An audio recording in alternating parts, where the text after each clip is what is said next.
ఈ వృశ్చిక రాశి వారికి ఈ వారంలో మొత్తం 4 గ్రహాలు అనుకూలంగా ఉన్నాయి. ఎక్కువ సుఫలితాలను, లాభాలను అందుకుంటారు. నూతన వ్యాపారాలు గాని, నూతన ఉద్యోగాలు గాని ఈ వారంలో అందుకునే పరిస్థితి కనిపిస్తుంది. భాగ్యంలో గురువు సంచరిస్తున్నాడు. జన సంబంధాలు పెరుగుతాయి. మీ మాటకు విలువ పెరుగుతుంది. మీరు చేసే కార్యక్రమాలు మరింతగా మంచి పేరు ప్రఖ్యాతులు తీసుకొస్తాయి. ఆత్మీయుల కలయిక ఆనందదాయకంగా ఉంటుంది. దశమంలో కేతువు సంచరిస్తున్నాడు. వృత్తి, ఉద్యోగ, వ్యాపారాల్లో కష్టపడి పనిచేసి మంచి పేరు ప్రఖ్యాతులు తెచ్చుకుంటారు. అధికారుల నుంచి అభినందనలు అందుకుంటారు. భగవంతుని ఆశీస్సులు కూడా అందుకుంటారు. లాభంలో చంద్ర సంచారం వల్ల తల్లి ఆశీస్సులు, తండ్రి ఆశీస్సులు మీకు పుష్కలంగా లభిస్తుంది. సంతోషంగా ఈ వారమంతా పనిచేస్తారు. లాభంలో శుక్ర సంచారం వల్ల స్త్రీజన సహకారంతో చాలా పనులు సునాయాసంగా పూర్తి చేస్తారు. సమాజంలో మంచి గుర్తింపును తెచ్చుకుంటారు. మీరు చేసే కార్యక్రమాలకు మంచి పేరు ప్రఖ్యాతులు వచ్చేటువంటి వాతావరణం కనిపిస్తుంది. వ్యయములో రవి సంచరిస్తున్నాడు.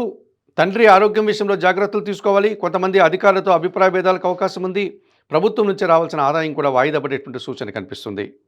ఈ రాశి వారికి ఈ వారంలో ఆది, సోమ, గురు, శుక్రవారాలు అనుకూలంగా ఉన్నాయి. దానాలు ఇచ్చేటువంటి క్రమంలో గోధుమలు కానీ, గోధుమ పిండి కానీ, కుటుంబంలో పనిచేసే పనివారికి కానీ, పేద బ్రాహ్మణులకు కానీ దానం చేయండి. స్తోత్రపారాయణ విషయంలో ప్రతినిత్యం సూర్యాష్టకం చదువుకోండి.